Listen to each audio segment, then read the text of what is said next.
What's up mga boss? Lodi Amo, no? Ayan, umintro na naman ako.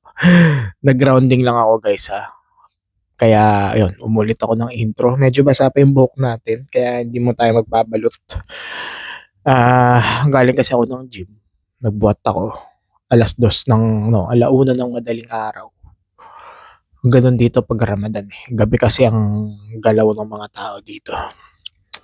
So, pangatlong content ko to for today. Pangatlong video, no? Yung una na-upload ko na. Yung pangalawa, nom-nom session. Tapos, eto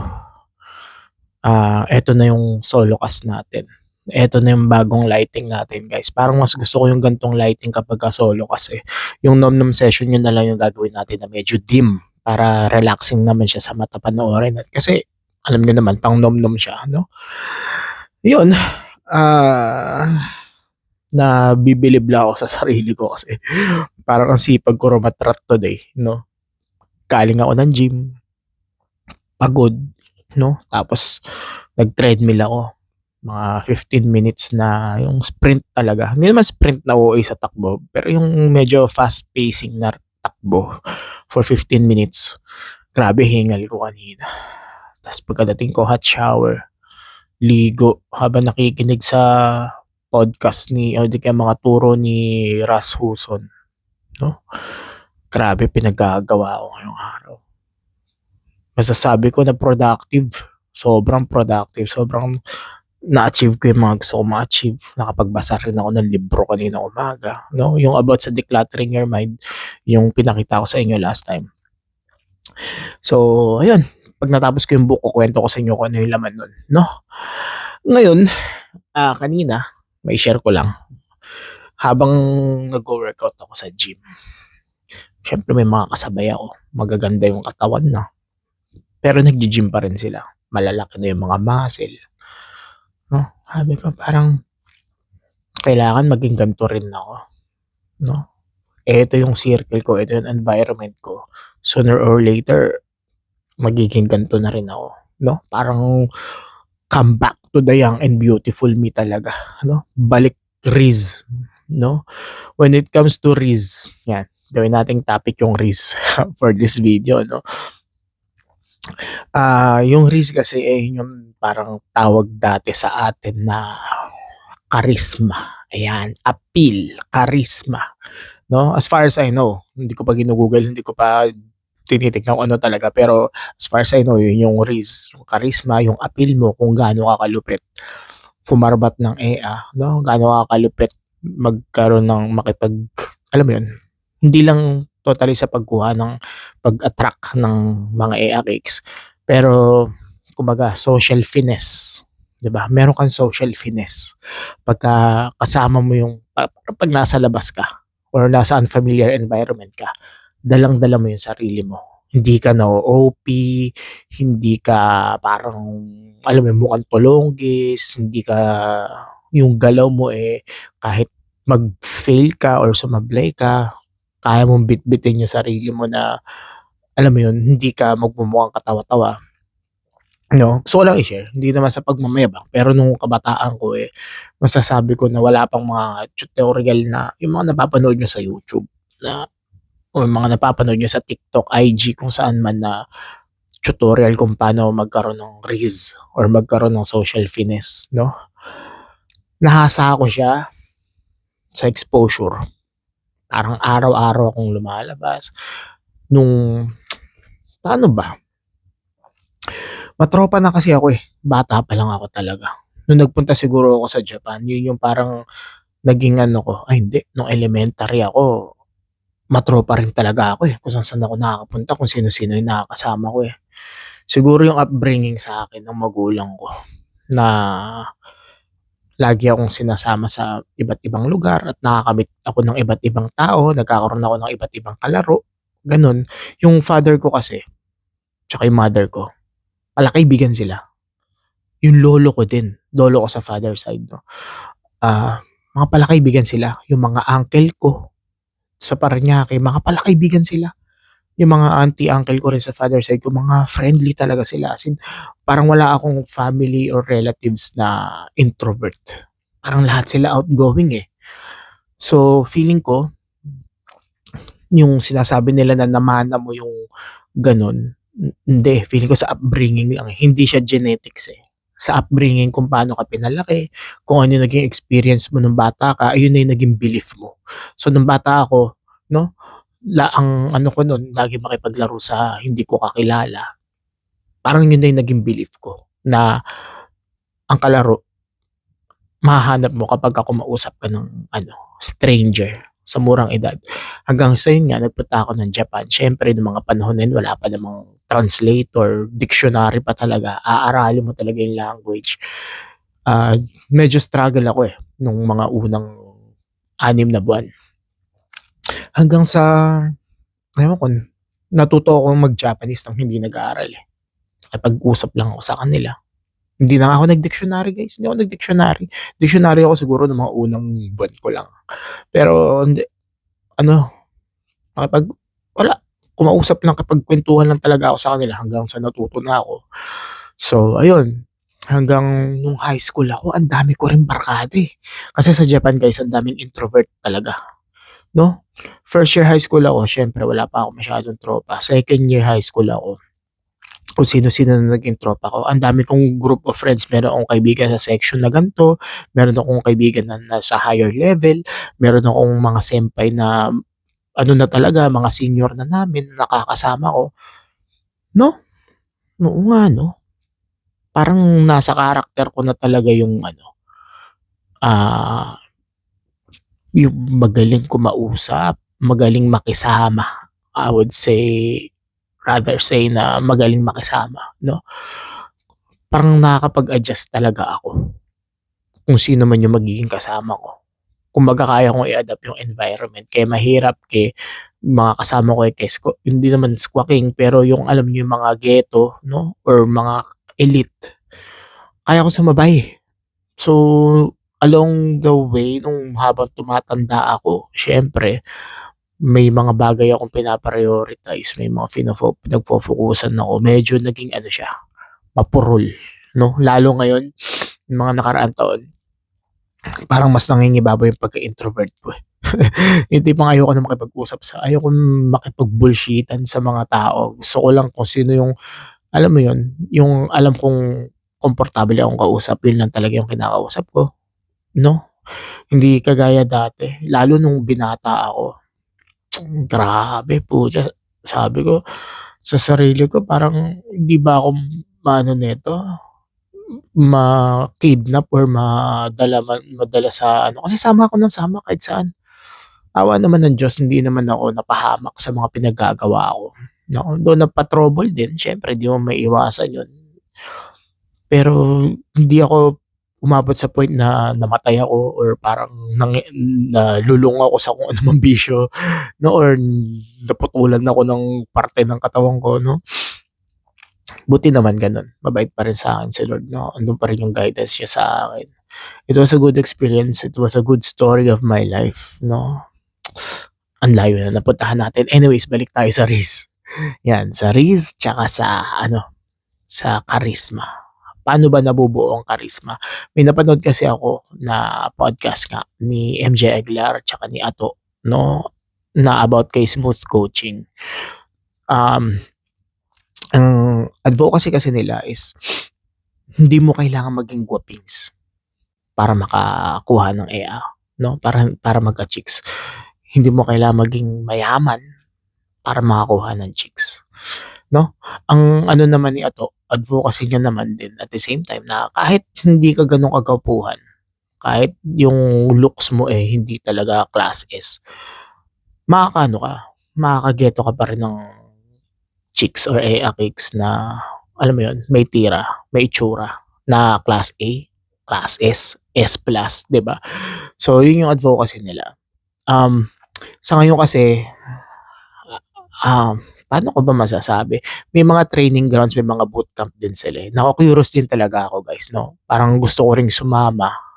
Gusto kong i-try one of these days. Tignan natin kung effective ba siya sa panahon ngayon or alam mo yun, ano yung pinaghuhugutan nung ano yung basis nila sa ganong proseso. Kasi dati, sabihin natin na wala pang internet, no? Pupunta ka sa gimikan, pupunta ka sa mga bar, pupunta ka sa club, pupunta ka sa kung ano man ang event. Tas kakausap ka ng babae, i-a-approach mo talaga. Kumbaga, lakasan talaga ng loob, 'no? Palakasan talaga ng loob dati kasi kung di mo kakausapin yan, putya hindi ka rin kakausapin yan, 'di ba? Unless na sobrang gwapings mo, na artistahin ka talaga, eh, matik yun, ikaw ang lalapitan talaga nun. Pero sa mga, alam mo yun, normal na kalal, kailangan ano gagalawan mo talaga siya, 'no? Especially dati nung wala pang Facebook, wala pang kung ano man social media, ang hingian ng contact dati is number, 'no? Parang, "Hi ate, puwedeng mahingi yung number mo," or parang, "Uy, sabi ng friend ko ano daw number mo." So, malalaman mo lang kung na-reject ka unang-una 'pag hindi binigay yung number or 'pag binigay yung number tapos mali yung number na binigay, 'no? Na hindi sa kanya talaga yung number na yun. So, yun yung parang magiging, alam mo yun, sagot sa tanong mo or parang ayun yung magiging magpapakita sa'yo ng result ng ginawa mo kung effective ba siya o hindi. Kung mag-reply ba siya sa text mo or wala, dedma. Malalaman mo naman yun kapag nag-text ka, "Hi, hello, ako nga pala si ganito yung humingi ng number mo kanina, blah, blah, blah." Okay. Tapos yung mga tipong one-liner lang yung sagot, okay, sige. Yung parang hindi interested, 'no? Dun mo malalaman kung may pag-asa ka o wala, 'di ba? Kasi minsan yung mga babae, they're just being nice. Gusto lang nilang maging mabait, ayaw lang nila mapahiya ka. So, ibibigay pa rin nila yung number nila sa'yo, pero hindi ka na nila re-replyan. Kumbaga, yun lang, hindi lang, kumbaga hindi lang sila masabihang bastos, 'no? So, ayun. So, what you gonna do? Move on. Lipat ka uli ng club, gimik ka uli. Naalala ko dati nung hinahasa ko yung sarili ko, tini-training ko yung sarili ko talaga nun, guys. Um, Ano kasi ako, palakaibigan ako, 'no, madali akong makisama sa mga tao, pero torpe ako, 'no, tangina torpe talaga ako dati. Madali kung kunyari may kaibigan akong kasama sa gimikan, ta's may trip siyang above, madali kong kausapin yung above, na parang, "Hi, this is my friend," parang gano'n. Parang madali ko silang pagkonyakin. Pero 'pag ako na yung may gusto na nai-stun ako. Putya ano talaga ako, stopball talaga ako na yung tipong kapag lalapitan ko na, minsan nilalakasan ko yung loob ko, kahit sabihin mo na nakainom ako, siyempre 'pag nakainom ka medyo malakas na yung loob mo. Tangina nai-stun talaga ako.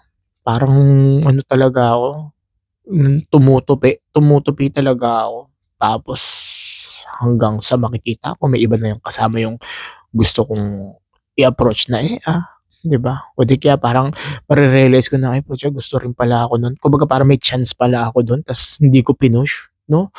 May mga gano'ng moment ako nung una, hanggang sa sabi ko, "Hindi, kailangan hasain ko talaga yung sarili ko," 'no? Unang ginawa ko nun, gimik. Unang na-expose ako sa gimik, kasama ko yung kaibigan ko nung classmate ko nung high school. Ayan, nagbabanda yun, nagbabanda. Pangalanan na pangalanan na natin si Ramjel. Sinama niya ako sa Arcadia ba yun o sa Malate? Sa Malate yun, sa Malate. Ang sinasakyan naming jeep nun, yung Hataw, yung Igorot, yung mga biyaheng ano yun Bagong Silang tsaka Manila, Malate. Tas panggabi lang sila, panggabi sila. Grabe Hataw talaga yung parang mula North Caloocan hanggang Malate mga isang oras lang o wala pa, andun ka na sa sobrang bilis nung jeep na yun. Igorot ang tawag namin yun, mga jeep ng mga Igorot. So ayun, gimik kami. Alam ko ang unang napuntahan namin dun Arcadia, live band pa yun, hanggang sa natuwa ako, nahahadik ako sa gimik. Parang first time kong gano'n, Ano pa yun, sinisita pa ako kasi parang 17 pa lang ata ako nun. Nalulusutan namin minsan, pinapadulasan na namin, bigyan namin ng 100, malaki na 100 nun. Di kaya parang tropa-tropahin ko lang yung bouncer, 'di ba? Sabi ko nga sa inyo magaling akong makipag-usap dati, magaling akong trumopa dati hanggang sa parang, "Sige na nga pasok ka na," parang gano'n. Ayun, Naano ako nun, nabaliw ako nun, sabi ko, "Putya ang ganda dito, parang ang saya, ang saya dito." Ano talaga, dopamine kung dopamine talaga. Tas ayun, euphoria, happy-happy, hanggang malasing ako, ta's uwi. Hanggang sa pagtulog, hanggang sa bago ako matulog iniisip ko yung nangyari nung gabi na yun. Sabi ko, "Bukas parang gusto ko uling gawin, hanggang sa eto na nga, parang halos gabi-gabi ko dati weekly, every weekends lang kasi yung ano namin, punta namin sa club tsaka sa mga bar. Mga Friday or Saturday, gano'n. Kasi pagka regular days, Sunday and then weekdays usually walang tao, eh. So ayun, anong nangyari nun, nabaliw ako. Ano, kahit weekdays tinitira ko na. May yung yun nga si Kuya Glenn, lalo na yan, isa lagi kong kasama si Kuya Glenn, lagi kong kasama yan sa ano pagka siya lang kasi yung ano, 'pag sabi ko, "Tay tara, ano tayo, gimik tayo." Go din talaga siya, go din talaga siya. Araw-araw, ay hindi naman araw, gabi-gabi. Gabi-gabi na talaga, gabi-gabi na kaming lumalabas. Kahit weekdays 'no, punta kami ng Malate, punta kami ng QC 'no, punta kami ng Paddy's, punta kami ng Common Ground, punta kami ng Clubbers, punta kami ng kung ano mang putya halos lahat ng bar dun napasok na namin 'no. Kasi back in the days mura lang din naman ang alak guys, eh, mura lang din naman yung pulutan tsaka may mga promo sila kunyari na bili ka ng isang bucket for 300 may libre ka ng sisig. Yung isang bucket na yun good na sa'min yun kasi hindi naman kami ganun kalakas uminom dati 'no. Hanggang sa ayun, nabaliw na ako. Ta's parang dun na nahahasa yung ano, yung race. Kumbaga na marunong na ako nung una kasi raki-rakista ako nun, eh. Yung rakista yung pormahan ko medyo inayos ko na, nag-switch na ako sa konyo 'no. Yung dating black t-shirt ko na Simple Plan pinalitan ko na ng polo shirt na Lacoste, yung mga gano'n. Yung pantalon ko dati na skinny jeans na ripped jeans pinalitan ko na ng parang medyo formal na ano, na pantalon 'no. Yung mga wristband ko na yung mga guma-guma, mga spike-spike na gano'n, pinalitan ko ng relo 'no. Yung hikaw ko na kulay itim pinalitan ko ng bling-bling. Yung gupit ko na emo, pinatabas ko na, ta's yung shoes ko na Chuck Taylor tsaka yung pony, 'di ba, pinalitan ko ng mga white shoes, gano'n, mga Lacoste, mga ganyan.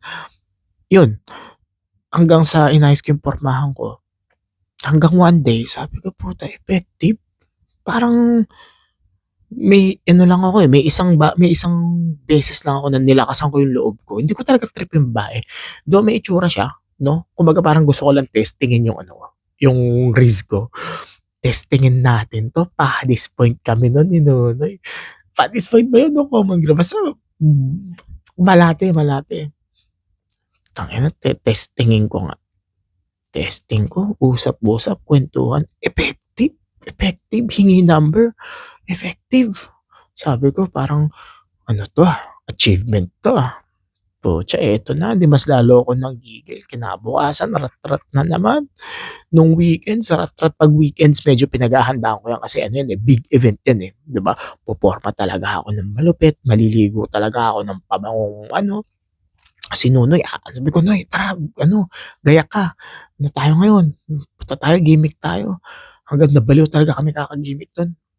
Tapos anong nangyari dun, ini-evaluate ko yung nangyari sa amin nung gabing yun. May mga times kasi na uuwi ako ng bahay na zero, yung gano'n. Though may nakilala na kausap pero wala akong nakuhang number, zero 'no. Yung mga panahon na yun hindi ko pa ano, wala pang take home nun, eh. Ano pa ako nun, eh, clean ako gumalaw talaga. Well, all the time naman clean naman talaga ako gumalaw 'no. Wala pang hindi pa uso yung mga take home nun, mga one night stand, hindi ako dun. Ang gusto ko lang hasain yung risk ko. Kumbaga parang ilan yung kaya kong makuhang number, ilan yung puwede kong maging side chick, gano'n. May main chick ako ta's may side chick ako, parang gano'n. Ta's ayun, hanggang sa na-realize ko na kapagka weekdays matumal. Sabi ko nagsasayang na ako ng pera, 1,000, 1,500 kada gabi, tapos zero, parang gano'n. So, naisip ko na paano kaya ano, diskarte ako ng ibang ano, ibang tirada naman ang gagawin ko, ibang path naman ang tatahakin ko. Sabi ko since Ano naman 'to, normal days, saan kaya pumupunta 'tong mga e-cakes na 'to? Sa park, sa sine, sa mall, punta kami mall, yun, tingin-tingin ako, putya nakita ko nasa Starbucks. Nasa Starbucks yung mga e-cakes pagka minsan after school, yung mga college. Tangina so eto na, may na-discover na naman ako. Siyempre tawag na naman ako kay Kuya Glenn, "Uy tara, ano tayo bihis ka, dali, ano tayo, sama ka sa'kin." Siyempre sama naman siya, Starbucks kami, Glorietta, Greenbelt, minsan nagta-Trinoma pa kami. Tapos ayun, effective, may mga nakikilala kami, ang diskarte namin ganito, itong diskarte namin actually yung mga panahon na yun malakas kami mag-yosi. Nung nag-yosi na ako nung nasa Japan pa lang ako pero si Kuya Glenn kasi hindi siya nag-yosi. Ako, kumbaga ako yung parang isa sa mga naging BA na ano, naging bad influence na pagyosihin siya nun. Kasi siyempre nag-yosi ako. Tapos siyempre ayoko naman yung kasama ko na parang hindi so parehas kami ng level eh, 'di ba? Kung nagyosi ako na mukhang maangas, dapat siya din magyoyosi siya ng mukhang maangas. Kapag ako may riz na umiinom na para madaling humarbat ng hiya, gusto ko siya din.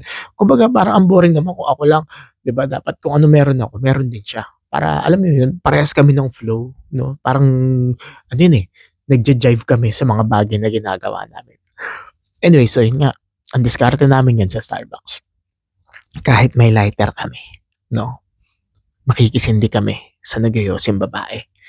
Kunyari may nakita kami ng group of girls, kaya mag-isa lang, lapit, "Excuse me, puwede bang makahiram ng lighter?" Parang eto, siyempre parang out of goodwill, papahiramin ka niya ng lighter.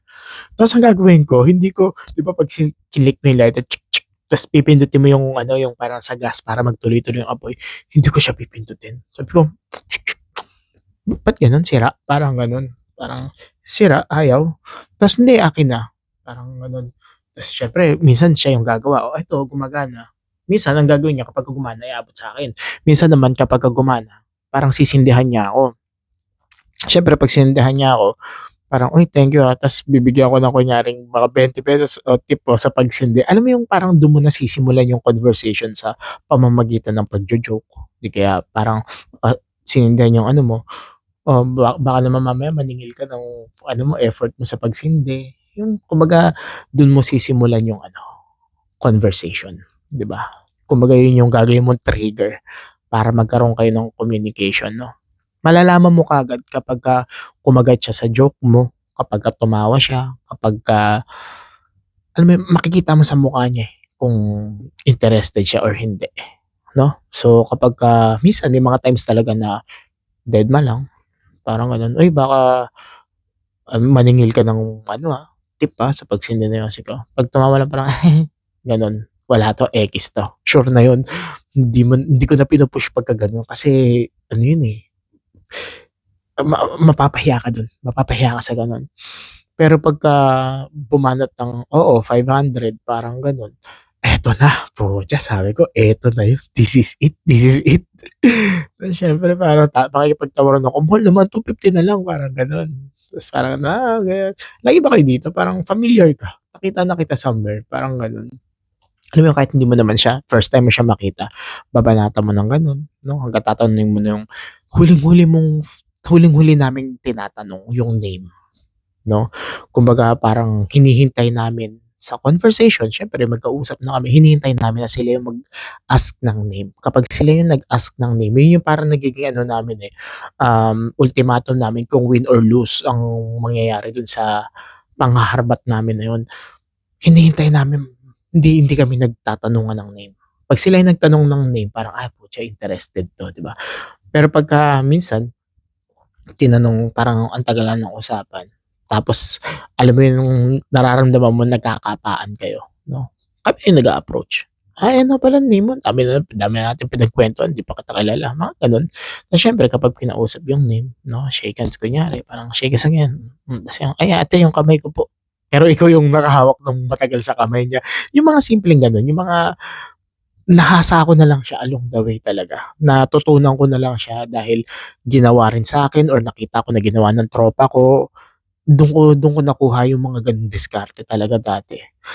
And one more thing kung bakit nung sa Starbucks pala na ano, one more thing na kung bakit dun yung nakita kong good spot. Kasi yung mga ina-approach namin dun, yung mga nagyoyosi talaga, yung mga nasa smoking area. Kasi for sure 'pag nagyosi yan, ano yan, bad girl yan. Kumbaga andun yung may sungay siya, alam mo yung liberated, sabihin na natin gano'n. Liberated, madaling kausap, for sure may experience na rin yan sa buhay na kung ano mang experience na related din sa experience namin.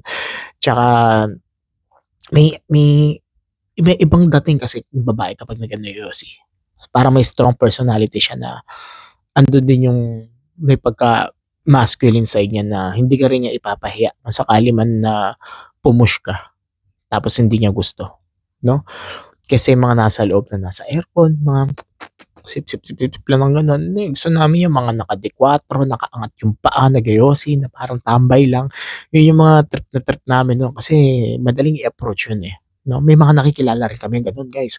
May mga nakukuhaan din ako ng number, tapos nagkikita rin kami sa ng mga sumusunod na linggo or minsan nagkakayaan na, "Uy, ano, coffee tayo," ganyan, or gimik tayo or inom tayo, kita tayo somewhere, 'no? May mga gano'ng senaryo. Naalala ko talaga yung mga pinagkakagawa namin nung dati. Dun tine-testing talaga namin yung risk namin sa actual world.